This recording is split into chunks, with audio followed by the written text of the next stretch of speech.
I think when it comes to choosing a collective or figuring out like where you should go and like as a DJ, like I think it just depends where you are as a DJ. Like if you're a big, like you were saying, a beginner DJ, maybe like doing something like a collective where you're only exclusively with them isn't the best thing for you. But maybe say like I've been DJing for a little bit. I have music underneath my belt. Now, if I partner with this collective, they're going to put me next to people that I don't have access to right now. I'm down to be next to these people. I'm down Yeah. to have conversations with these people. Like, that's something no other collective could really give me right now. Like, yeah, you could give me a spot at a lineup somewhere, but you Right. can't get me next to one of my favorite artists, bro. Like, For sure. I'm sorry, and that's what is gonna make me feel more like worth it at the end of the day sometimes, For and sure. then like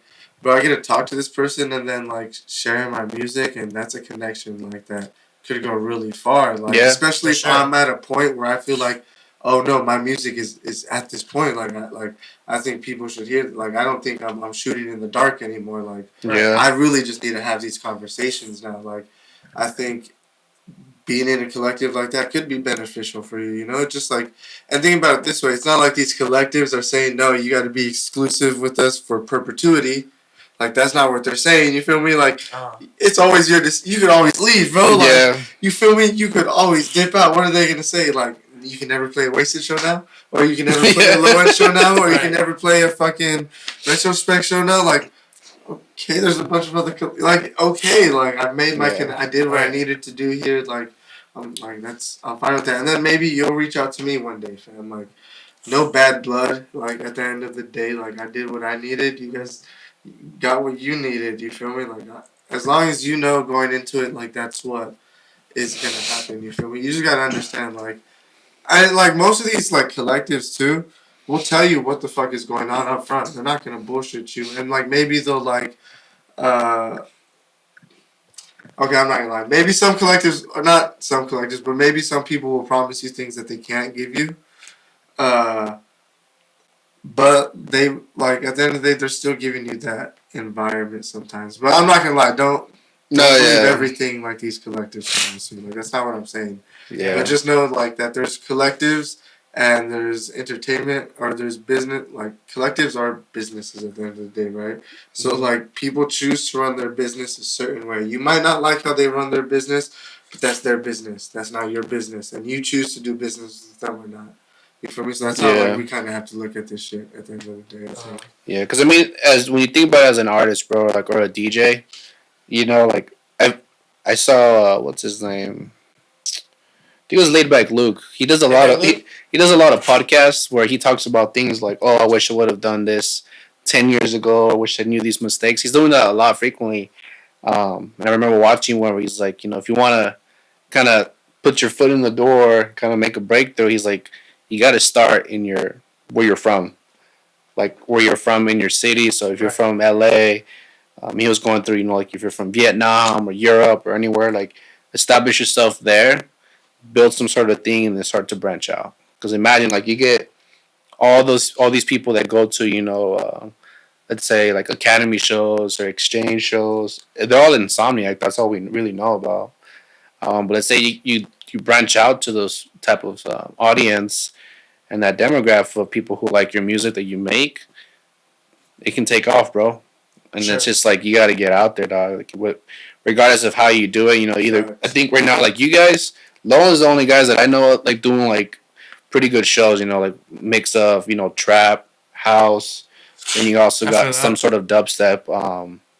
And I think what Novocaine is doing like kind of like the underground scene. Underground stuff, yeah. So after the Lawrence show, people hit up the altars out here Yes, now, bro. sir. Right. Like before, we didn't really have that here. Bro, Like in Inland Empire. I love honestly, dog. Yeah. As like a 26-year-old, bro, like I love the fact that there's afters like Yeah, constantly, like bro. we didn't Like, have that. We didn't have that like bro, after 3 years I'm done ago. like kicking it with like homegirl or something, like we had a good night. Like, yeah, let me go to afters though. Like after I'm done kicking it with like the family, like we were done chilling. We had like a good carne asada and shit. Yeah. I'm gonna go to afters, bro, and like still like I like having that fucking. You got that till 6 in the morning. Yeah, I love 5 that in the shit. morning. Right. 6 hours. The freaking event at midnight or 11 Right. usually start, and Yeah. that's kind of like if you can get on those things, bro. Like even if you get on the lineup on the low end, or these guys, doing the afters. If you're constantly on there, people are gonna be like, "Yo, this DJ always gets down," and then you just slowly build your fan base like that, bro. Like, oh, when's this person playing? Or it's just getting yourself known, bro. Yeah. You just need to know like at what time you should be doing that though. Like what time to plug yourself into certain situations. It's gonna be hard, like to like really engage yourself. I think and be like, all right, now is my time to do this. Now, but like you just gotta do it sometimes. Yeah, a lot of times, like the time to do certain stuff, like at that very time, a lot of times like the flags that pop out, like a lot of times you don't catch on, like sometimes too.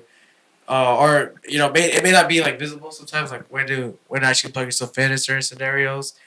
Because again, like I always say this a lot, that there is no actual like I want to say manual or guide on how to. Really, I don't think there's a blueprint, bro, on how to become a successful artist.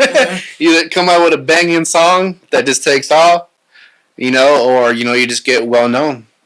Like that's kind of like how like top 40 DJs almost do it, bro. Like they're always playing the hip hop shows, and look at their accounts. Like they got a pretty good following, right? And they bring people that, hey, this DJ plays a reggaeton, or they play house music. I want to go to when this guy plays, Yeah, for sure. Or hey, Husky gets down, bro. Or Zion down. These are people know the name, and they're gonna come out to these shows whenever you guys are on those lineups and stuff. So it's pretty cool. Like you build that fan base. Like if you're in the area, bro, and you played at the what is it, the Riverside Theater? Yeah, like if you guys, if you play at the Fox, bro, hey, I'm gonna pull up, bro. Hey, yeah, no, bro. Set up. That's the thing too. I do definitely believe that when you do play certain locations, there doesn't have to be that much convincing for you to do for people that are your fans to come out and see you at a show. Yep. I see this a lot, especially when it's like it's like when fans can detect and feel it's an important bigger show. I'm a believer that they'll definitely like make the time and make the effort to try to make it out. Yeah. Especially if you make it known that, hey, like if you guys come out, like this is one of my biggest shows I've ever done. Like I think the importance of that helps out a lot. So yeah, if I was like booked on, let's say, a big venue like Riverside Fox Theater, or I was playing the LA Coliseum, like I definitely would give it a lot more more screen time as to like maybe a smaller gig, because it's monumental. To me, at least, it is, dude. From the dance music listener, concert goer perspective, but just from the DJ, like artist perspective, like, yeah, no, for sure. I mean, I think when like I have some guys who it's a group of them actually. I met them out at a dubstep show, and it's like 15 of them, bro, and they all live in San Diego. And anytime I have a show, bro, like they pull up from San Diego and they mob it. Damn. To Orange County. God. Damn, that's an hour, almost 2 hour drive, bro. Fuck. And every single time they're like, dude, like we love your sets, like. Oh shit, that's what's up, bro. So it's pretty dope, Like I got people coming from different areas to come see me play, and they're like, yo, when's your next show? Or they're like, oh, dope, like when you release music, and that's kind of like pretty cool. Like hey, slowly building a fan base, and then they always wondering when I'm releasing music, when I post stuff, like, oh, is this yours? And I get attention to what kind of like what I post out. And like same thing with like this new hardstyle song I'm coming out with. People are like, what? Like you're doing hardstyle now? And I got a good amount of people that that came out to my last shows with hardstyle, and they're like, yo, like when you play in another hardstyle set. Right. And that's kind of like the direction. That's why I'm like, dude. I think one of the guys. One of my guests that I had him come out, they were like, had a pretty intimate conversation with him. Actually, I ran into them in the parking lot, and then I went inside and I was telling them, like, yeah, I'm about to play right now. And they're like, what? After my set, they're like, dude, like, where's your music? Like, when can we see you again? Like these people kind of, they build a connection with you, and they're like, I want to see him again. Like that's pretty dope. Yeah. And to me, that makes it worth it. Like, dude, hell yeah, like. And it makes it better too It when, makes it when better, you have like dude. your own music like up for streaming. Because on the way home they can be like, "Fuck," or if you have mixes too, they can be like, "Fuck, I'm gonna just go play this mix." And, Yeah, like like you my know, buddy, I got a buddy who lives in Vegas, and he'll play my music, and he'll be like doing his shit, and he shows my music on his shit, so that's it's pretty good. dope. And yeah, dude, like that's how you. I think that's how you slowly start, though. Like put in a couple years in, and there's a bunch of artists that I know that pretty much came up with that, bro. Like I know a guy. What's his name? Gom. Oh yeah, So he started as a house producer, and then he went into dubstep, but he's been doing music for like 12 years, dog. yeah. Since Chris Rod. Yeah, Chris Rod. That's who he went by. Yeah, yeah. I So did it's a pretty back cool, to dude. Like yeah. I had him on Facebook, and then I seen him like slowly progressing, and then watching him grow like into an artist was pretty dope, dude. Like it was during that time like that fool was popping, bro, as Chris Rod, and now he's gone, freaking playing Lost Lands and shit, dude. Yeah, yeah. I think that's Oh, pretty. dude. That's pretty dope, bro. Like how it kind of happens, and it takes time, dude. Like how I see it, dude, is like look at David Guetta, look at Tiesto. This was our Far, they're in their 40s, still DJing, God, damn, bro. dude. I think Making bangers. dude, Oh, guys, go away. Fuck. Save some room for us. Tiesto has been DJing since the '90s, bro. Like, or maybe even. Forever, dog. So it's pretty dope, bro. Like you gotta start somewhere, dog. And that's how you meet people. You kind of navigate yourself, and through music, it's an industry, dog. Like you gotta put yourself out there, regardless. Word. Like So yeah, so like in your case, if anyone wanted to go to Wasted, they don't really have to be like experienced right away. no, They can dude, just come through new. you can come in, learn how to DJ even, or Dude, we get people that like don't even know how to DJ, and they learn how to DJ, right away. and then they figure out like, what do you want to play? Well, I like all this stuff. Well, kind of find your niche, like Yeah. you want to play all 5 genres, then go ahead and play it, but like my niche, I was playing house. I was like, I love playing house, bro. But like, I was like, dude, I really fuck with hardstyle though. Like this is some like up tempo stuff, and it's kind of like I don't know. Like, at least for me, like I found myself in music. I'm like, oh, you know what? This year I'm gonna concentrate in doing this. Run it for a year, like see how things are, and I enjoy making it, bro. I enjoy the process of making music. My son loves it, so he'll be listening to he'll be the first listener, and he'll be my tester. And then I'll have my lady hear it too, Right. And it's pretty cool. Like it's a process, and you gotta just work, bro. I think you've been doing pretty good too, bro, for yourself. Oh, thank you. A lot of the music you've been coming out, like I've seen your music change too, like from dubstep to now melodic to now drum and bass. It's pretty cool, like the different types of music each individual puts out, and it's like they're going through that phase. yeah. Sometimes when you see other artists go through phases, when I was going up, I'm like, damn, how come they're kind of going left from like what the hell? They were here. Yeah. And I'm just like, oh, I think, and especially now with what's going on with me too, with German bass specifically, because before 2023 came through, I was like, for sure, there's gonna be a lot of house, a lot of future rhythm, and German bass. But now that we've been in 2023 and I've been liking a lot more German bass, a lot of my catalog this year is looking like it's gonna be a lot more German bass than what I anticipated. Yeah, dude. Even like 2 months ago, bro. And I think like that's how you develop like your like what would you say that being like shit, I had the thought in my head. What was it like Like more. It's kind of like your interpretation of that genre. True that. Yeah. Like okay, like yeah. Like I could try to make drum and bass and like, hey, this is just my interpretation of this. I think that's one of the curiosity factors as to why I started making drum and bass. Or I think it's one of the curiosity factors as to why I started making a new genre. Is that I think a lot of artists go through that thinking of, I've heard this be done by others. I want to see how I can make this shit. Yeah. Same like with me, bro. Like that's why like I'm taking this route of like hardstyle and like up tempo, kind of like how Sick Dope does. He plays a lot of mix where it's very like 132, 140, almost have like speed house. That shit's dope, bro. Like Joyride does that. And then who else does that? I don't know anyone else but Joyride, to be honest. I used to listen to a lot of Sick Dope. Sick Dope? Yeah. I don't know. His music now is a trip. His music now trips me out.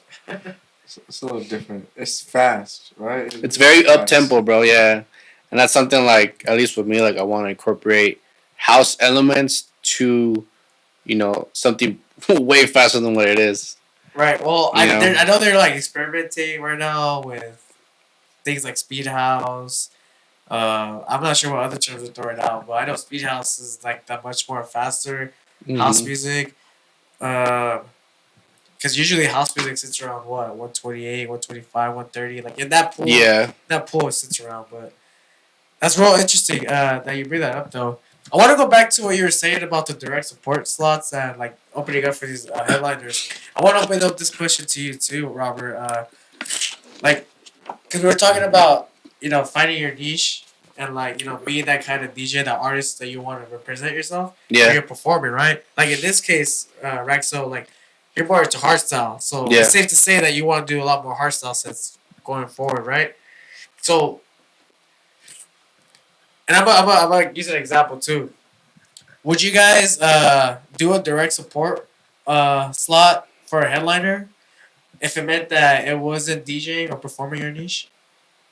No.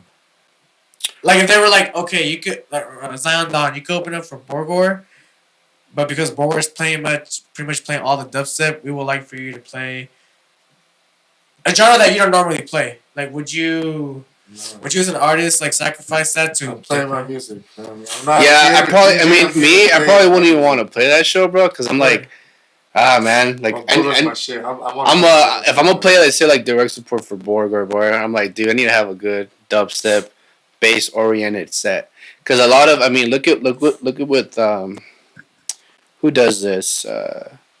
Like Excision does this. He plays his sets and then he has a detox set.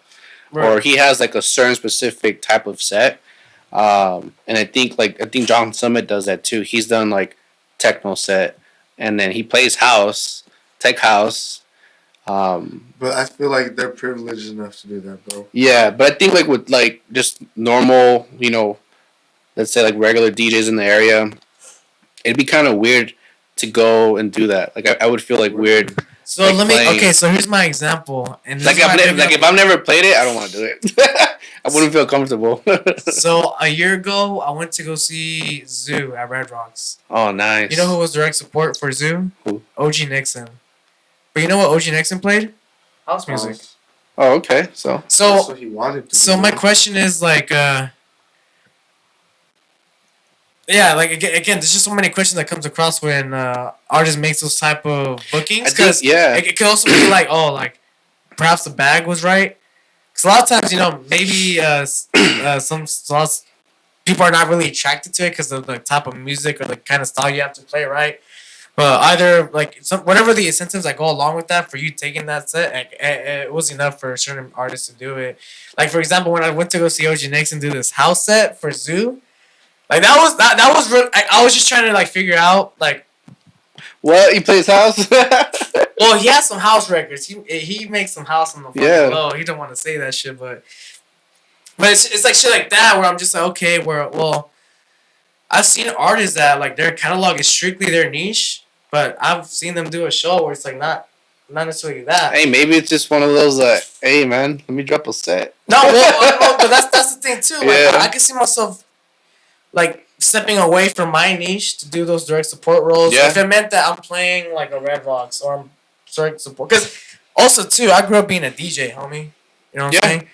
So like that's just my DJ side of like my personality. Yeah, that's true. I'm saying like, I'm down. I could do this job. Like I could do this, and like I could still be able to find a way to like tap into this market. That's true. I mean, that's what like I'll do like house shows, hardstyle shows. But there's been times where I'm like, if there's a bass show, I'm like, you know what? I kind of want to put a drum and bass set and let me drop one real quick. Because I fuck with drum and bass on the side too. And some dubstep too. But it's kind of like those things like where I'm like, all right, let me put a set together before I even have that interest of doing so. I see that. Like right now, I could not drop a bass set because I don't have music. It's all dubstep, So I'd have to put something together to do that. But I think, hey man, if you're... It's kind of like one of those sets. Hey, I'm gonna have fun with it, and drop a quick set with it. Right. I think it's fun. Okay. I think that's part of what DJing is, bro. Just play some music, have fun with it. And it's true. I guess I say that too because I started off being open format like you two.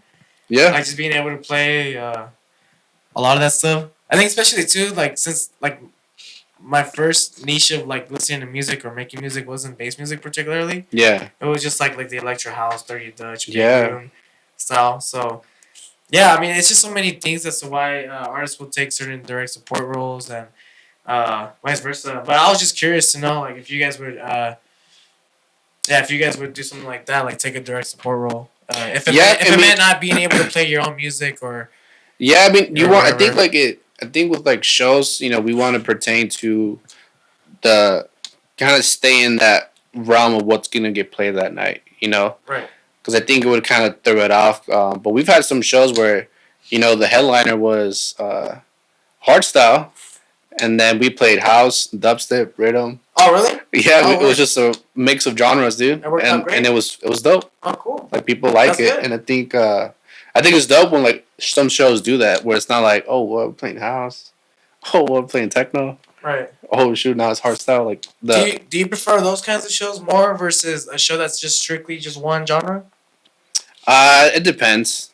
Some days I just want to hear house, and then if it's like a mix, I mean, because I don't think you'll know unless they, I think, put it out like that. Like, hey, it's gonna be a show of different genres, but when you pull up, you're like, Yeah, I I feel thought it. I thought it was this kind of show. Now Word. you're Yeah, because the gonna only get a mixer. yeah, because only the indications of where the vibe's gonna go is like really off of like what the brand really pushes consistently and like the lineup that they curate, right? Yeah. You look at some artists, you look at the names on a lineup, and you're like, okay, like we can expect the show to be like this, but there's sometimes where uh the fun and exciting ones are those shows where you don't really know the names, so you don't really know what you're getting into. Yeah, that could be. Like let's So say for like your guys' show that for Mystic, right, everyone knows Mystic plays trap. But right, then let's say, you guys gonna have like what, 3, 4 other DJs before them, before he plays, you guys can decide, hey, make them all play rhythm.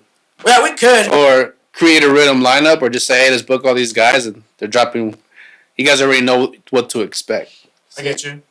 And I think like that's the thing, like especially when you brought up the instance with like Red Rocks, like it's just how it's presented to some people, like say you're trying to book how you said like an all rhythm lineup, right? You're gonna go to rhythm artists and whatnot. But you said OG Nixon has some house tracks, right? In that case, I'm pretty sure he was like, "Yeah, I'm looking for a place to drop these house tracks." So that was an opportunity for him to be Yeah, it like, could be that. "Perfect! Like, I could go ahead and test this out. Let's do this. It's at a Uh, perfect location. Like, and I could get off these tracks just to see what the fuck it was about." I And got like, you. I'm pretty like I feel like that would be a reason for me to like take a slot like that. But I'm not just gonna take it just to take a slot like that. I don't I think. mean, it's Red Rocks, man. Hey, what do you need me to play? What you need me to play, bro? What you need me to play? I Hey, respect dude, that. get some. Well, you played at the I Red respect Rocks. that. That's dope. That's pretty dope, bro. Regardless, if it was your music, bro, hey, make it into what you got to play, and then that's the beauty of being an artist, bro. Making stuff to fit what you got to play. But I think like at that point, like at least like from my perception and seeing, like, hey, you had an opportunity to I play don't at know, the bro. Red Like, Rocks. I'm not gonna play Red Rocks if they make me play minimal house. I'm just not doing that shit, bro. You got me fucked up if you think I'm gonna play a whole hour of minimal house, dog. Like, I'm not doing it. Like, I don't give a fuck. I just, as me, like, as a person, bro, I can't do it. Like, there's just certain things that I can't force myself to do. That's And true. that's a certain Yeah. reason why I became, like, an artist and a DJ and this specific type of DJ I am. So I can play my music. So I can play this specific niche genre, No, that's like, true. Yeah. like that's like certain reasons why I do Yeah, I probably things, wouldn't play a whole hour minimal either. I wouldn't know what to play. All right, so let me ask you guys this next question: would you guys take a show that pays $5,000, $10,000, but you have to play an hour of shit you don't normally play, like you don't like? Right now, as me Yeah, right now, yeah. Right now, let's talk about right now. This And it had to be minimal. versus playing a gig of an hour that you do want to play, fully represent yourself as an artist. but I'm taking what? Payouts 500. I'm taking the 500. Taking 500. I have a good job, bro. I'm making my music the way I want to make it. right now I see the bag as extra for me. So like, Yeah. can I take? I could take that extra bag and like be bored because bro, we talked about this before, dog. Yeah, Like yeah, I yeah. took a gig, an open format gig, bro. That was a couple hours, but I got a pretty good bag. But I was fucking miserable, dog. Like Right. I felt like shit, dog. I like as an artist, bro. It made me feel less of like I was like, damn, As no, an bro. Like, artist. yeah, that's what I'm saying. As an artist, bro, I was like this is weird. I'm a service here now. Like, I'm not being treated as an artist here no more. Like, You're a DJ. yeah, you just threw the bag at me, and now it's telling me to do what you want. Like, that's not what I do, bro. If you're gonna throw a bag at me, tell me you want me to play what I want to play. Like, that's Yeah. at the I end think of it the day, depends. like, because like I said, I can't. I won't do that. Just minimal shit. Like it's just. I felt it, bro. Like I felt that side, bro. And Yeah. it doesn't feel good, bro. It just doesn't feel No, good. yeah. So I know, like, Because it makes you feel more like an employee more than a And contractor, I'm right? okay to be an employee sometimes, bro. Like I'm totally okay with that. Right. But I am an employee somewhere else where I'm comfortable at, and I don't need to be an employee in another place right now. Like dog. you want to be a contractor. What Yeah. you do. I'm an employee somewhere right now, so I don't have to be an employee somewhere else. You feel me? Exactly. Like that's how I'm looking at shit. So it's like, At that point, then yeah, it's just like a hey, I'm gonna pick up a gig real quick and make some cash off Yeah. it. What about you? For you right now at this moment, would you take a gig that pays out 500? You get to play an hour of what you want to play, Yeah. or 10,000 an hour of what you don't really want to play, like minimal techno or whatever that you don't really Yeah, like to play. 10,000, bro. I'm gonna take that 10,000 because I mean, I already do it, bro. I do like weddings, quinceañeras, I feel that. parties like that. So So this is a DJ. so that's speaking, now it's just like all right, this is just DJing now. So I'm just gonna Cause I'm going off of a limb. I think Robert would have taken this shit years ago, and I would have taken this shit like easy away too, like before we became like our artists, right? Cause I could see myself like openly just saying yes to some shit like that, like 4, 5, 6 years ago when I was just like strictly like open format or just a DJ in general. Cause again, I'm only just showcasing my DJ. now like let's say if you played that skills. show right, or Uh-huh. hey, we need you to play this. Like, are you? Is it like a big ass concert festival or Oh like yeah, those factors play a big part. Yeah. yeah, I think it just depends. bunch of factors. It all depends. Like if it's just like somewhere where they're not gonna put your name up or As I was saying, nothing. if it's just like a Hey random man, place, and whatever like, I'm then. gonna throw money at you, bro. Like, Whatever. You just need me to Sure. play music. Hey, I'll play music for you. Not everyone can DJ. I would say, but there's a bunch of DJs out there. I would say, so There's a fuckload of DJs. There's a bunch, There's so many DJs. And there's so honestly- many. But I'm saying who actually know how to play pretty good to everything, bro. And I think that's where like I think how I see a lot of DJs do is they just be mixing shit, bro. Like they just mix tracks just to mix them. How I go about them is like I'm gonna put a set to give like an experience and something, and I think like now it's just that's the fun part of it. You get to create your own set and how you want to take that set. Like you can build a set to kind of see how people react and I'm gonna make this chill and escalate the setup and stuff. But if it's just a random gig, bro, where it's gonna pay you, like I do those on the side too, bro. And, Okay. hey, I've done a 50-year-old party one time and they needed to play music and I got referred from people from way back and hey, that's business, bro. Hey, well, fuck it. I got you. Yeah, but I don't know. I come from that, bro. I started off open format DJing, like that's like gig based shit. And for a minute, it was cool. I liked it, but then when it came, like something flipped when I started making music, and then I started playing my music out, and then I started getting paid to play my music, and that's when shit flipped with me. That's when I was like, wait, now I'm about to go get paid to not play. Like I don't know, something in my head just didn't click no more, and like. Yeah, I could definitely go do it if I wanted. And you know what? I still do some here and there, but like it's still like a genre that I kind of want to play. Like I'm down to play some hip hop at some places because I still fucking like You like play with listen it, and yeah. shit like that. But I'm not gonna play something I don't like. Like I don't know Yeah, why I would I think do it that to depends, and myself. that's where like as a DJ or an artist, you get to pick. Hey, nah, I'm good. I'm not gonna do it. I got you. You know? Like, cause bro, like, look, I don't. Would you DJ 50-year-old retirement home and they only wanted you to play like 50s and 70s music? How much they paying me? How much are you behind the rent, right? How much you paying me? Not enough, bro. They're paying you like Okay, like not enough. They're Oh, paying you for how many hours? For 4 hours. Hey, that's a lot. That's a lot, What? bro. A grand. A grand for 4 hours? Bringing your own shit, all that. Yeah, why not? You got Locally? Yeah, I mean, I'm gonna go on YouTube and look up banger 70, 80 playlists. I mean, honestly, bro, I'm gonna not make. worth my time. Look, there's some things. Look, I'm gonna make this money. $2.50 an hour, bro. Hey, that's pretty bomb. Look, I'll do it just because I'll do it, especially if it means that like that. Yeah, personally, like for me, like DJing something, like, it's honestly really easy money. Like there are circumstances that come that do come across you taking certain factors. 4 hours for a grand for me to just show up and play 50s and 70s, and even if I don't really gotta like, even if it's not fully representative of like my brand, I don't gotta attach. You don't gotta attach your brand to that particular gig. Yeah. Because you're not necessarily showing up like as Husky as a music producer if they're telling you to play 50s and 70s. Those people are gonna see you as a DJ, and there's gonna be another DJ that's gonna take that gig that'll do it if you don't do it. And personally for me, because we've grown up doing open format, like personally that's just something not too complicated for me to do. That's easy money. Yeah. And like, you know, I think it's just preference, bro. If you decide to take it, if you do, then cool. But I've had people come up to me and be like, hey, like, can you do my quince or can you do my wedding for this much? I'll be like, nah, bro, I can make this certain amount of money playing my own shit. But also, bro, like, at the same time, I look at me and I'm like, I think you guys could get someone that could curate that vibe way better than I can, bro. Like, as I could curate some vibes, but I don't know if I could curate exactly what you're looking for. I'd rather not give. I'd rather you guys have a better experience than me get paid. That's true. At the end of the day, you know, like if you're coming for me for some like corridos and like shit like that, I don't know if I'm gonna be able to do. Honestly, I don't know if I'm gonna be able to satisfy you.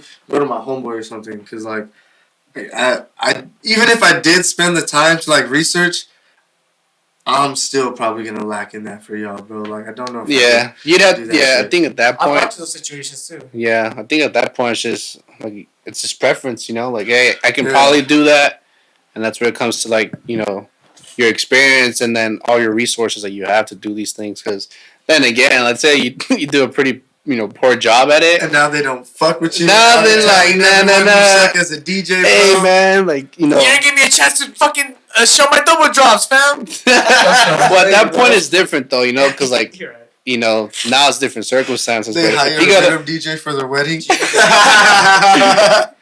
Jesus, bro. You know, there was a Facebook post I had seen from some DJ here. They were like, they didn't let me play dubstep at this wedding. I thought that shit was funny, bro. I was like, bro, you gonna play some Adventure Club? What you mean? No, but I just thought it was funny because, like, at least for me, like, you know, dubstep is cool, but I think for a wedding, I think depending on the people, most wedding music layout is not necessarily like dubstep that fits in. Maybe like a 1, 2, 5 minutes has its spotlight, right? Like that particular style of music. But I just thought that was funny. I think it was like their first wedding too. and like, I don't think they've done like a top format or like open format style gig because it's so used to like the weddings are shows. different, bro. Weddings are, you gotta. It's not or just formal parties in general. Yeah, you can't just be playing house music with dubstep all night. Like, you gotta have some songs, dude. Like, yeah, if you're gonna play like a wedding, you gotta have a variety of music to have that. You know, because at that point you're not even like necessarily an artist. You're just like, hey, it's a DJ. It's pretty much like a job you're gonna do. It's a service, and you gotta play the music that, hey, they're bangers at parties. Yeah, for sure. And it's not, you know, rhythm chops. It's gonna be bangers for these guys. I mean, hey, They are bangers. They just don't. Just not pertaining to that event, you know. They don't know I'm playing bangers right now. Hey, throw it in there just to fuck with it, dude, and then like change it up. Like I've done some techno at some like parties before, and just to have fun. And all right, I transition out. Yeah. I mean, there's some little pockets in your set where you can be like, all right, here you go, some show tech.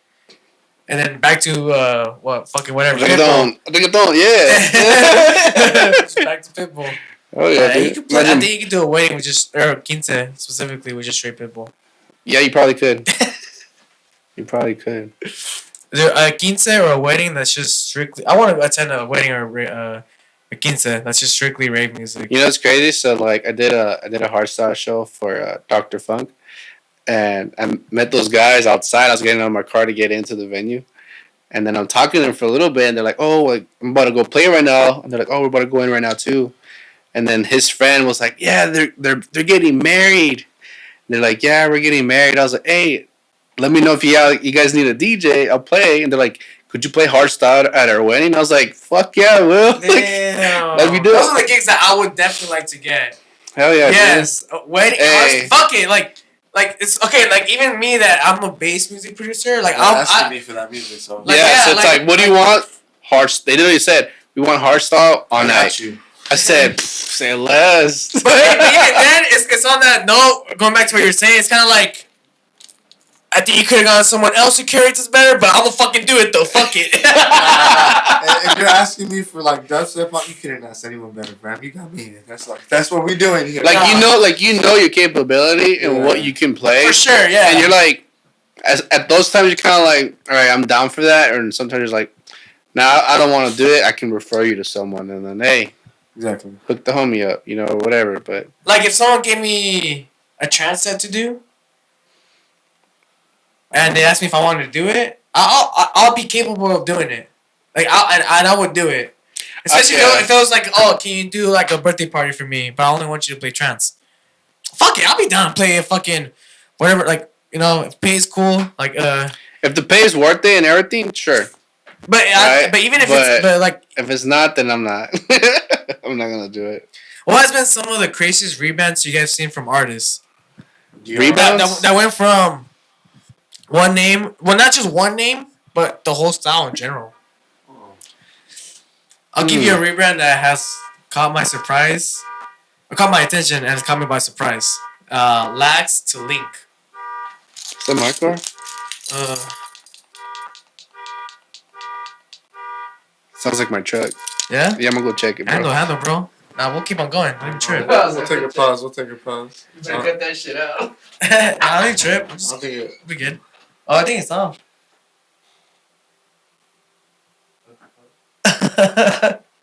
Shit, I just wanna make sure, bro. Everyone that's listening, they're probably going outside their house, seeing if it was their car too and shit. Yeah, audio's that clean, homie. No, but going back to what we were talking about, I think for me, Lax, he's been very like bass music influenced, like doing crazy trap records, and then now going like strictly now into like this like side trance, like hardstyle almost. Like he does a lot of bass con events too, so like he's like in that lane now, where he's now Link. Oh yeah, Link too. Yeah, Yeah, he started off as like a different genre, and that's his other alias now. Yeah, Lax. Like I got to talk to him for a little bit, and he was saying he's like, yeah, I just transitioned my alias to doing this and pertaining to it for a little bit because I did Laxus for like quite some time. Yeah. So it's just I think one of those niches where it's like he has that platform, and he can say, hey, everyone, go follow my other alias, and then you start playing festivals and shit. I think that's pretty cool. Yeah.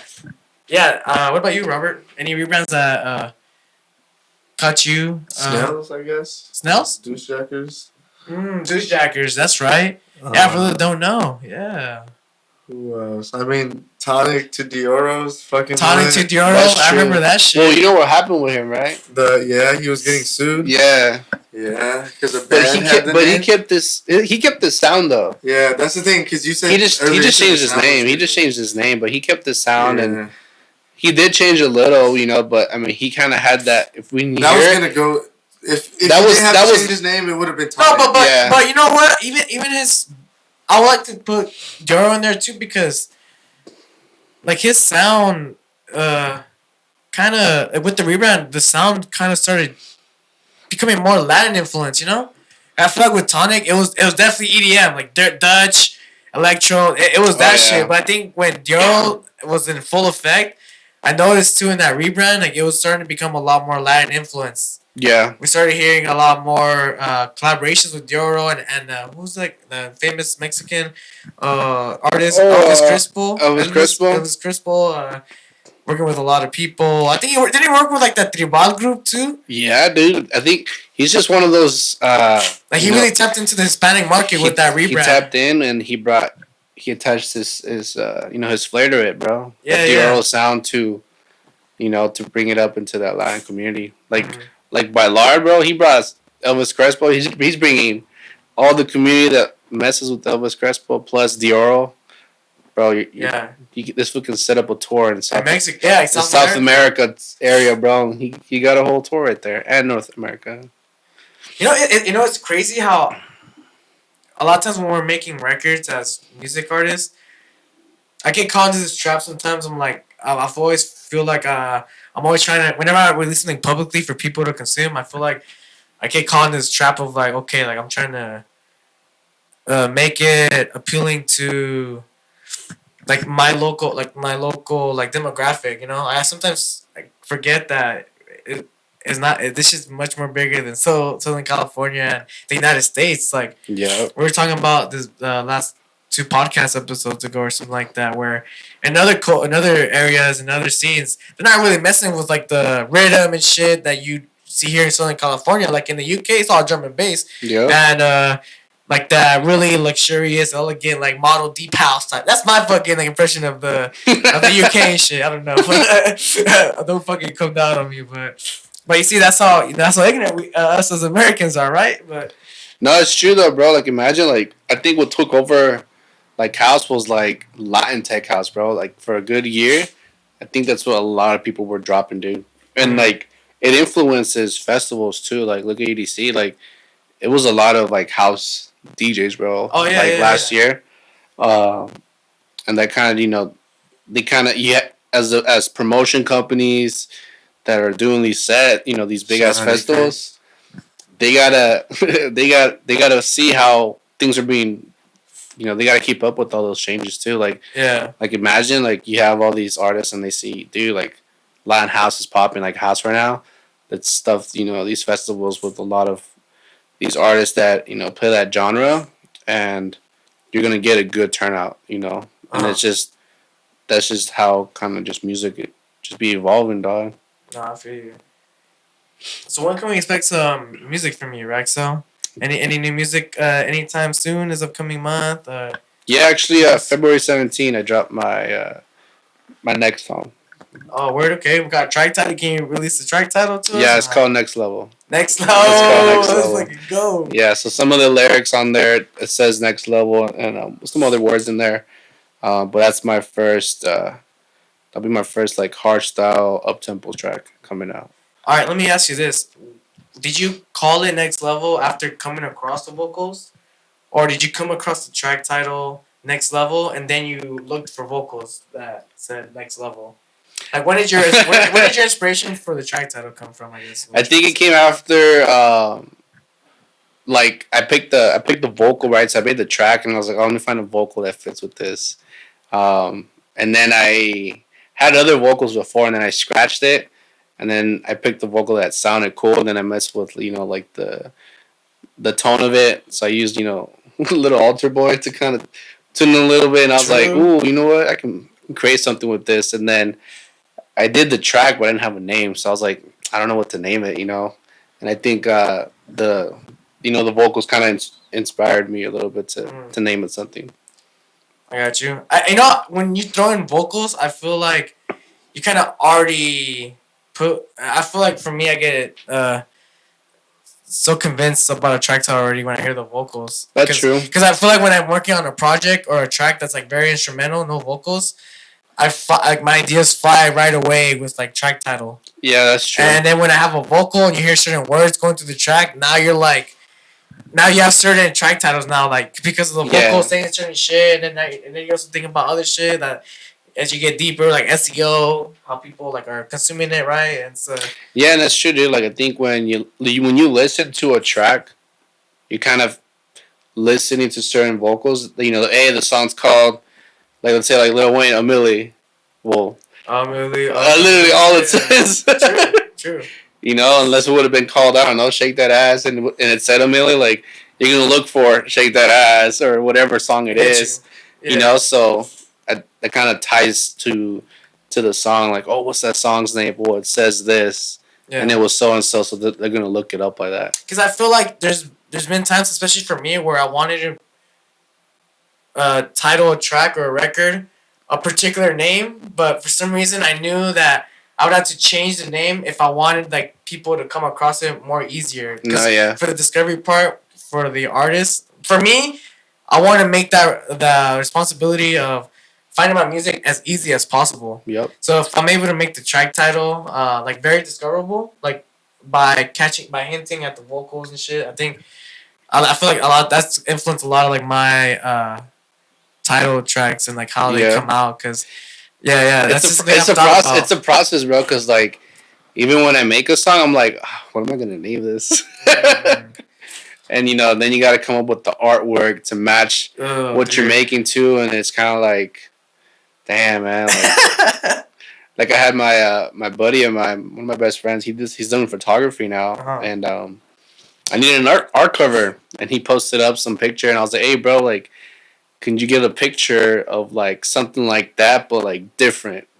And then I used that, incorporated, some of my ideas to it, and then I made a cover art for my song. So I was like, great, I'm still working on the song. I got a name, I got a cover art. I'm like, this is gonna be a simple release for me now, because I already did all that stuff already, pre-planned already.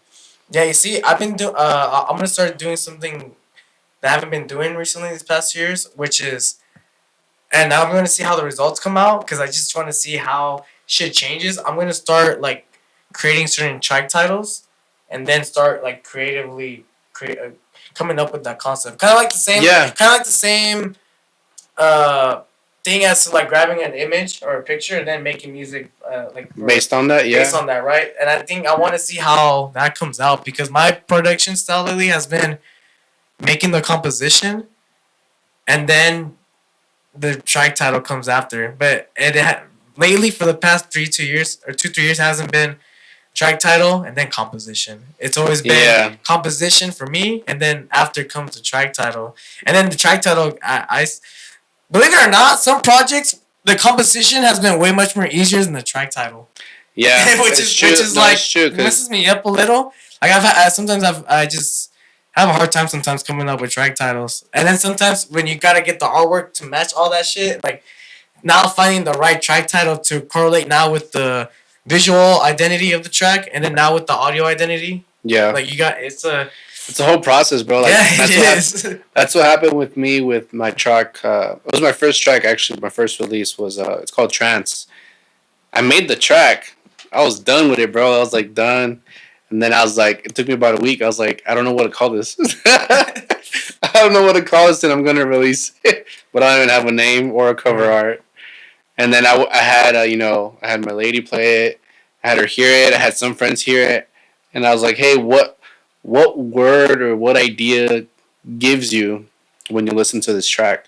And I got a couple like, I'm like in the it's such vibey, and then I got someone to say, it's kind of like I'm in a trance, like just taking me somewhere else. I was like, I'm gonna use that then.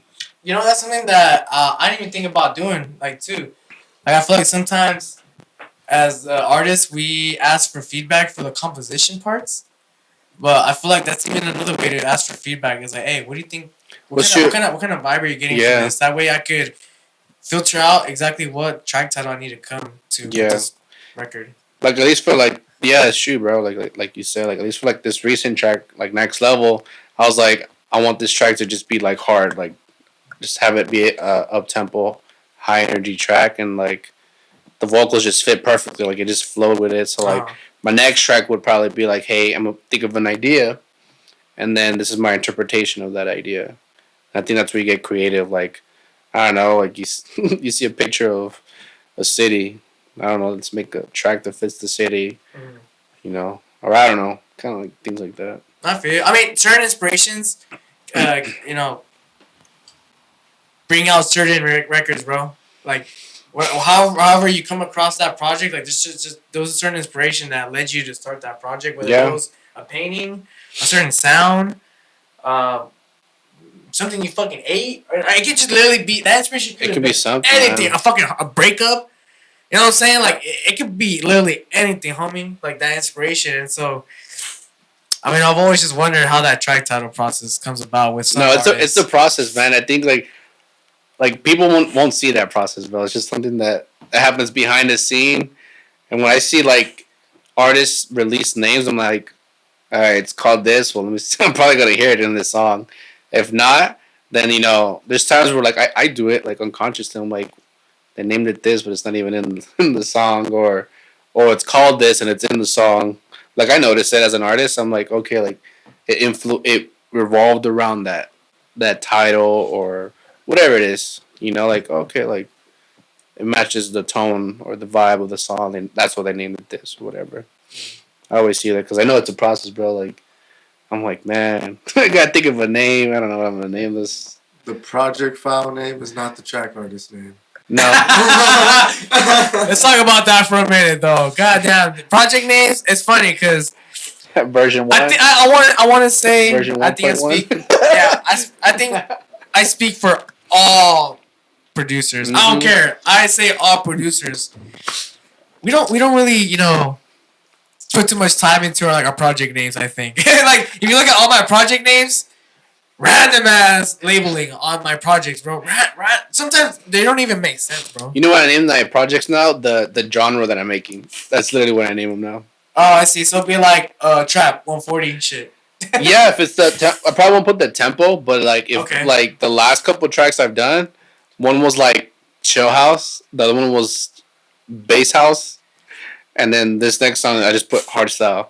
But you see, But I feel and like then that's all I think about. It's like when I hop on it, I'm like, all right, now the next ones I'll come up with. If I have the name, then I'll have the name right then and For there. sure. But if I don't got no name, bro, it's gonna be house version July or whatever month I'm in. But see, I'm almost bad at doing like that kind of labeling, like bass. Like I would just be like random ass fucking shit that I just smashed. Like imagine You go like on your keyboard. yeah, literally I'm just like 1 2. See, I used to date my shit, and then I ended up getting a lot of projects, and I was like, wait, what is day this? did I do what? Like, Yeah. and I was yeah, like, feel that. fuck, I can't do this no I more. think no, Yeah. So that's I like had to I had to start naming my project something that would make me remember what the fuck I was working on. no, it's Yeah. true, dude. Like keeping organized. I think as an artist, like that takes you learn that, bro. Like through the process. Yeah. You Bro, I learn that. spent like 25, 30 minutes just looking for one project, bro. After that, I was like, I'm not doing this shit no more. It just No, comes dude, there across. was a time where like I had, you know, 5 ideas, and I'm like, oh man, I don't know what songs. I'm going back. You know what I would do, bro? I'd take a picture of those projects, and then I would just save it in my favorites, I just to find them, bro. But lately, I just been naming it what I'm making, and then the versions of the song is what gets changed a lot. So if I have that, I keep that organized by the version I'm on. Like if it's something, I'll shoot. This sounds different now, and I'm gonna make some changes. Then I know what version I'm on. But I try not to like make a whole bunch of ideas and never get back to them now. Like that's something that I did a lot before, and that's something I just kind of been telling myself, hey, start some, finish it, and then decide if you're gonna release it or not. Oh. And as an artist, like producing, like I've learned a lot, like how to make my low end sound better, or my snares, or you just learn throughout the process of actually composing music, and you can bring that experience to your next track, and then it's like even better. Like you just get better every track you do. Well, you brought up being organized with your project saves you time, especially when you're coming up to as a music producer. Talking to you, hearing you saying that you've learned a lot of stuff um, through all this like trial and tribulations. Like, is there any advice, any recommendations that you could share with upcoming new music producers getting into the DAW that you could save them some time? We talked about the labeling on projects saves you time. What are some things that you wish you would have learned going into music production that you would have known now that you know all the stuff that you know now? I think it would be when I first started, I got exposed to FL Studio, right? And then there's so many DAWs out there. You got Logic, Ableton, Cubase. There's so many, dude. And you got, I think that's the biggest part is, figuring out if you're going to use a PC, if you're going to use a Mac, you know, if your favorite artist uses Ableton or whatever, hey, you're going to learn how to use Ableton, you know, and I think like figuring out your DAW first, and then figuring out your resources, right? Like if you're gonna make, let's say dubstep, well, where can you get your resources to produce dubstep? You don't need to buy all these crazy plugins. The stock plugins have enough, True. and you can YouTube it. Honestly, now like the biggest help for me has been YouTube. There's a lot of experienced engineers on there now that they do sound design. They do, they teach you how to use like Ozone. Even your favorite Yeah, artists are showing you videos as your well. favorite artists too. Yeah, like they come out with some tutorials. But everything now, like in this day and age, like YouTube can help you so far into like learning how to. I would say first is learn how to use your DAW, right? Learn how to use what you got, and then explore to get other plugins. Get some good samples. I would say that get some high quality That's important. samples. That's really important, dude. Because like over the years, I've gotten free samples, and then I paid for samples too. Where I'm like, you know what, like this is a good engineer. He comes out with good stuff. I'm gonna buy it. It's affordable. And then when you hear and you try it, it's like, dude, this shit's it's good. And you just that's like your norm. Like I need to get stuff that's up to this quality of sounds, and you can hear it, dude. Like you can get a free 808, and you buy a good 808 from a good engineer, and you're like, dude, that rumble on that 808 is good and clean. Yeah, already processed for Already you. processed and it's perfect. It's just plug and play. Like you can set it up like that, but definitely get good samples. And if you're able to get someone, like a mentor, either it's like your homie, your best friend, like hang out with them. Learn how to do things, um, and put some time aside throughout your day and work on music. Like I always, every single day, I try to get an hour or 2 hours of production in, and that's something that like I've been doing now. And it's just like 2 hours, and then I'm done. Like I'll go to the next day, and then I'll work on it just constantly. And I think that's what's the biggest thing I've done is being more consistent, and then coming up with the plan. Like this year, I have a set where I'm gonna release a track every month. So I give myself a month to produce a track, think of the idea, mix it, master it, and then upload it, and then just keep going away, bro. And then at some point in time, the goal is to have an hour of my own original music, so I can just play that as a set. Okay, is this your first time that you've kind of put yourself like in a deadline where like I gotta have music coming out at least a month? Yeah, this is the first year that I do it, and as an artist, like, I need to be consistent, bro. Like, I want to release stuff, because I was like, if I'm gonna look up if someone else is gonna look me up, they want to hear, what you got, and I think over the time that I've been doing this, I've gotten people who follow me. They're like, oh, like you have music, and it's kind of like, yeah, I have like a couple tracks, and I shoot them through my SoundCloud, or I shoot them through my Spotify, and I tell them, hey, share with your friends, and I get random people posting my music, and it's like that's pretty cool. But as a producer and DJ, like I'm like, hey, if I want to make a track and I'm gonna go play it, like I want to make a song, play it, see how it does, and then that just helps out, to actually get production out, and then you learn when you start a song and you finish it, and then you kind of like critique what you release. It might not be your best first track, because like my best first track that shit sounded like trash, bro, compared to what it sounds now. That's how you learn. It's just composing music and releasing it, or just finishing your tracks. Because that's one thing. Like I had a hard time where I was like, so many ideas. I'd make half a song and then I would never finish it. Now it's like, all right, I have a consistent schedule, and it's doable. Like you got 30 days to do a track. You think that's a good amount of days? I think so. I think it's. I think so too. I think it's a fair idea, a fair amount of time, because you got to think about it. Like imagine like the high caliber artists. They make music and they're like, hey, you need to output this remix in the next 2 weeks, or if you work with someone, Right. Like Yeah, like if you're with the label, they want yeah, you pushing they want you, working, on that shit. outputting music, And that's a lot of the goals of these music producers, right? They want to be at that level, like with sometimes making these music with these labels, Yeah. and that sort of like discipline, like to put yourself on that deadline. I Yeah. think definitely grooms you into that situation where you're prepared for that kind of shit. And it's true, dude. Like I think when you do that, because at first, dude, there's times like like I work a full-time job. For sure. I got a kid, and then I also have my lady that I got to show attention to, my family, and then there's always times when I get home, it's like, hey, I need to I got to give myself some time to work on like what I want to do, and that's what I do. Like I get home, give myself 2 hours a day. That's plenty of hours throughout the week you're gonna get, dude, to get some sort of music going on, and then it's just you make a track, bro. Like you have enough, you're releasing music, and then what if you release that one banger, bro, and just because you constantly were releasing, and I see a lot of artists do it.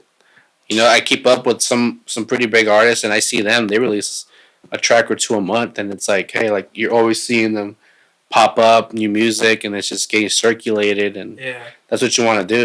Like Yeah, and it's like you said, some records too like will hit more than others. yeah, Yeah, for sure. and some are gonna be bangers, some are just gonna be there. But it's like if you release enough music, it gets your name out there. You get what you create, you produce out there more, and there's a lot more chance that more people are gonna listen to it. And that's kind of it's a mindset, bro. Like hey, maybe it's 1 hour a day, or just put your timer, all distractions aside, no phones, and just grind for an hour and see what you come up with. Uh-huh. Like I think it helps out too, because let's say, hey, give yourself 2 hours to think of an idea. You make music and then take a break. Like I do that. Like I'll like on the weekends I'll give myself about 2 hours in production, and then I'll take like a 15-30 minute break, get some food, refresh my ears, so they're not fatigued, and then I come back. All right, let me see where I'm at with this project, and I just do that for like 5 hours, and you come up with an idea, and you're just focused. I think that helps out a lot coming up. Like I didn't have that, learning how to produce, and I think over time I learned, hey, I need to put time aside to make some music, and if you're not doing that, then you're kind of not really doing what you want to do with music wise. Right. But yeah, just getting organized, dude. I think that's one big thing that if I had a mentor to show me, how to mix, get your levels right. That's one big thing, dude. You can have a good ass mix and hardly do any mastering, and your shit sounds bomb. Like already, like that's the level that I'm trying to take my production, where it sounds so good during the mixing process that during the mastering it's just like some fine tuning, the polish. Right. Because if you can't get a good mix down, you can send that shit to an engineer and they'll try to manipulate it. But I think that's where the big thing comes in. It's just learning how to level, learning how to separate your frequencies throughout your track, and just make room for things. Like that's stuff that I learned over the years, on my own. But if you can find a mentor to help you, guide you, that'll speed the process. But then again, if you're not producing music, you're not gonna really learn either. Right.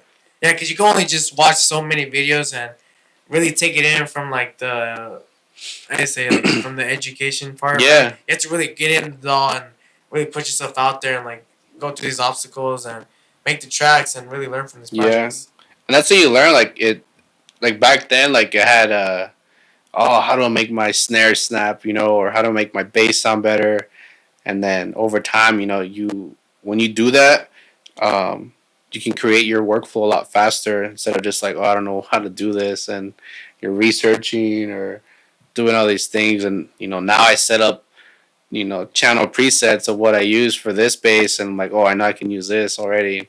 You just build your tools, bro, to have a better process to make your music. And that comes with experience. If you don't do it, you're not really gonna learn that. And just follow good producers out there, dude. Whether it's hip hop, EDM. Like I follow hip hop, a lot of hip hop, and I follow a lot of EDM engineers and producers to gain knowledge. The same education you get on the tight 808, you can use that on the drums on a house track or dubstep. You can sort of incorporate the practices and the the techniques to do things. Or like You learn how to do like parallel compression. I don't know what the hell that was, bro. I thought we just had regular compression, but it's a whole realm, and you keep learning. Yeah, so, you learn compression, bro? Cool. There's like 10 other ways that we could do compression. Yeah, you're just like, dang, that's cool. But it's dope, dude. It's a fun process, and definitely, good samples. Pick your dog. Have a good computer for sure. Have a good CPU to handle what you're gonna do, because you can get a cheap computer with not enough CPU, and it's gonna be a hassle to run that thing. Yeah, like what's the standard right now for like a good production workstation? Like, what would you say, like 8i7, right? Minimum 16 gigs of RAM. Yeah, well, every DAW has information that needs like the minimum to run them. Right. Right. So definitely do your research before you start buying stuff, and true that. Have the stuff to support what you're gonna do. I used to work at a music store, and it was just so crazy how many people will return music programs because they didn't realize that their workstations were not capable for the program. And yeah, this is one of those frustrating things about buying like digital software. It's like that fine print of like, hey, but before you buy this, you gotta make sure that you got the engine. You gotta make sure that this shit's running 64-bit, blah blah blah. At least i7, graphics card, like all this. Yeah. And you can like nowadays, like you can buy a gaming laptop and it'll run your stuff perfectly. Yeah. Like my production laptop is a gaming laptop. Oh, right. It's just a souped up one. That's good. I mean, and it's good, bro. Like from my last, Dell computer that I had, bro. This thing was like Windows Vista, bro. Like this thing was old. Windows Vista, bro. This thing was old, bro. We're already at Windows 11. I was like, why can't I download this plugin? And it says you're outdated. Yeah, dude. But definitely, you can get your desktop or laptop at these Best Buy, Target, whatever stores, and gaming laptops, dude. It's enough power to run your stuff now, dude. And if you want more, obviously go ahead and build your things, but have the good stuff, have the good software and equipment to run your programs. Yeah. That's definitely one thing, because man, it would suck. Like I would tap my track and that thing would like glitch and stutter, and it sucks. Like it sucks to produce on that. Like it's not gonna be good. It's gonna be annoying. Yeah. And like I've noticed the change, bro. Like from my last couple of tracks, I'm like, damn, this thing. I could have polished that a little bit better, but it sounded different. Yeah. You have any questions, Robert? What's on your mind, homie? What's on my mind, bro? Yeah, what's on your mind? Fuck, bro. I had like cereal this morning for breakfast, and like I think the milk was bad, and like it's been on my mind all day. That you asked me what was on my mind, dog. I'm being honest here, dog. I don't know. I'm trying to think about the last time I had milk, bro. True. I should be drinking almond milk. I drink almond milk, bro. Yeah, I don't drink regular milk. We're talking about regular milk, though, right? Yeah. Yeah, I don't think I've had like that's regular nut milk. juice, bro. And what? That's not milk. What is it? I just told you it's nut juice. That's not milk. No. How do you milk a nut, bro? That shit. Fuck out of here, dog. I don't know, bro, but I like the vanilla flavor. Vanilla flavor nut. I feel that, bro. That's funny, dog. That shit's just not milk to me. I don't know. Oh, God. All right, going back to but, yeah, I think those are some really great advice that you gave out for upcoming newer producers that are trying to figure out what is it that they should be looking out when they get into music production.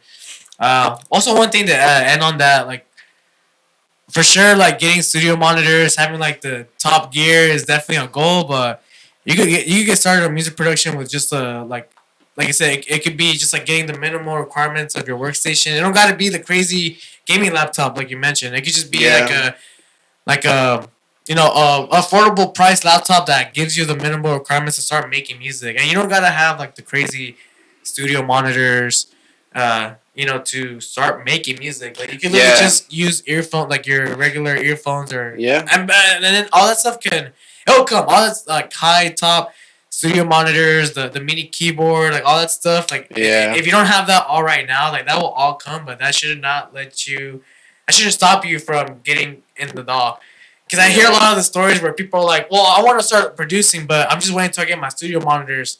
I'm just waiting until I get my MIDI keyboard because just making music off of my laptop just isn't really enough." And I also do get that because when you're making music and you just make, because I used to come from that like background where I have studio monitors, I have a MIDI keyboard now, but I didn't have all that. Like I was working off of just like my laptop with like the regular default Apple earphones. Oh yeah, but like that didn't stop me, from getting into the DAW and like trying to work. You gotta get out. started. Yeah, get started with what you got. Cause I mean, lately I got some. I picked up some good headphones now that are.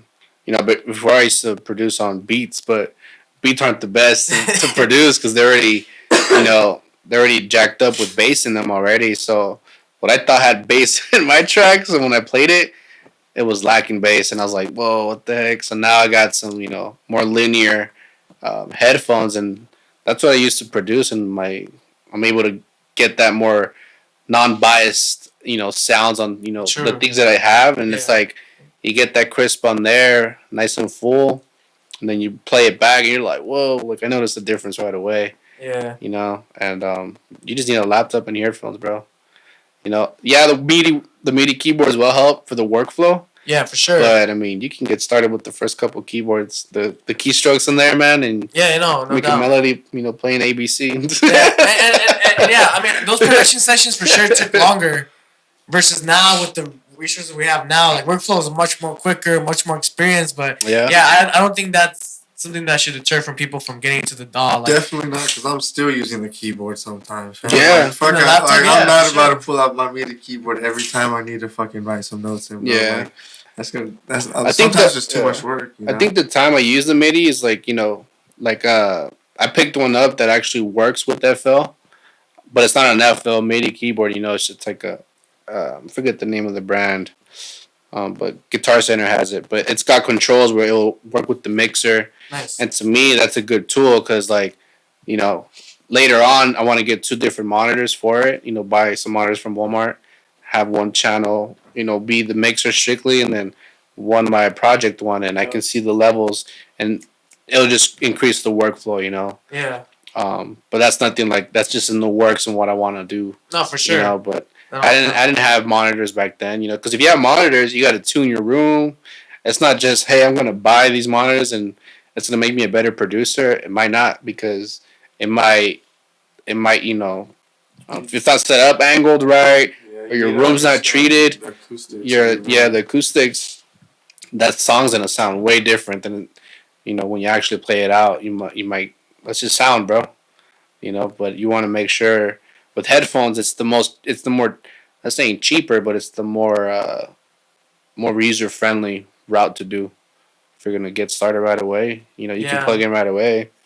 You'll get a pretty good sounding mix with some pretty good headphones. Well, the good thing about headphones versus studio monitors is that you don't really get reverberation from headphones. Mm-hmm. Especially if you got a room that's untreated and you got studio monitors, you might come across a lot of reverberation issues, and your signal might be a little off. A little off. Yeah, it's not truly authentic. Versus when you're hearing headphones, you're not getting any of that reverberation coming off of the walls because the signal is just going directly to your ears. So that's why you gotta have like a treated room to support all that. Like, there's a whole science to it, man, and it's like it's not just I'm gonna buy it and this thing's gonna sound bomb as soon as I play it. Like, no, like there's work to it. Like, like I have monitors, right? But I bought them because they were on sale, and there were some JBLs that were like double the price. I'm like, that's a scoop right there. Yeah, I'm starting to see some speakers have like room treatment synchronization software in it where but I don't think it's the same. Yeah, I don't think I could trust some shit like that because you don't think so?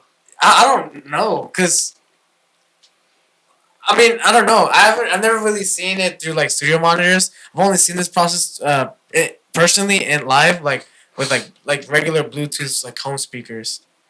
So I mean, like home theater, you gotta position those things right to get the full experience. So right, with monitors, it's almost the same thing. Like, regardless of what software it is, wave and waves travel a certain way, and if Uh-huh. it's not set up right, you're not gonna get the best out of him. That's how I see it. I will say, I mean, I say you can't trust some programs like that because think about it this way: we're able to room tune speakers. Like you could have graphic EQs and legit EQ out bad frequencies that resonate in Yeah. rooms and stuff like that. Yeah. So I believe there's software that could do it right now. Like, Oh yeah, definitely for doing sure, that. Yeah. there's software that could do it. Mm. So I would definitely trust stuff like that for sure. But I mean, no, yeah, definitely. Like you can't just buy monitors and expect Nah, the yeah. best from Everything's it gotta for get sure. treated, and Mm-hmm. the cheaper route. I wouldn't say the cheaper route. But I'm saying like if you want to get started, get some good linear headphones where it's not bass boosted or highs or mids. It's just like all across. I And will say though now, I can't. I don't produce with headphones. I don't remember the last time I've ever produced with headphones. Just because I'm always in here producing and I have the monitors. But I've had these monitors for so long to the point where it's like, oh, I know how these monitors are supposed. Like I know how it's supposed to sound here. So when I go here, they'll sound a certain way. So like once you buy yeah, monitors, if you do buy monitors, just make sure like you reference out like how it sounds inside where you're producing versus yeah, anywhere else. Just so you kind of understand like your room. That kind of helps you understand your environment that you're in too. Like, yeah, oh shit, like I'm hearing less bass in my room, but there's probably because there's a lot of like diffusive materials in my room, and so or absorptive material in my room that's like deadening my subs, or maybe like I'm hearing too much like of a certain frequency because like I have a lot of deflective panels in my room and shit, so I'm getting a lot of resonating frequencies, and that's what I'm hearing. So yeah, I'm drastically tuning out certain frequencies in my mixes because in my room it sounds like this. But yeah, in reality, you don't need to do that shit. So it's like it's certain things you learn with the equipment you pick up. yeah. And that's what I'm saying. That like how it sounds with it, and you got to play your music back. Like I always test it through the phones, through the car Facts. speakers, on regular speakers, and then then I hear it just in different sources. You got to test it out. And I've had times where like, oh, the bass is lacking here. But you hear it somewhere else. It's like, oh, but it's booming here. And you kind of learn that. But if you're in a hollow room and you got monitors blasting, like it's gonna change the sound for sure. Uh-huh. And I don't know. I've been using headphones right now. Nothing wrong with that, bro. No, then Nothing wrong it's with good. I that. think my mixes have been coming out better with my headphones than actually using my monitors. But then my room's not treated for the monitors. Like those are monitors where I can, you know, chilling, bumping music or recording a set.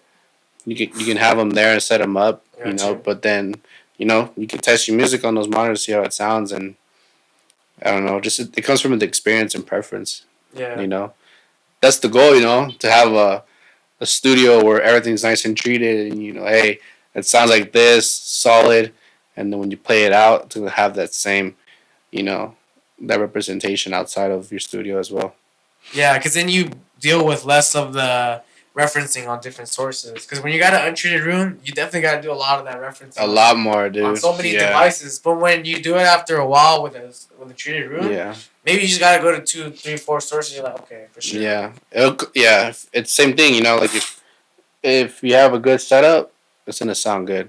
That's why like you go to these recording studios, like look how they're set up. They're treated.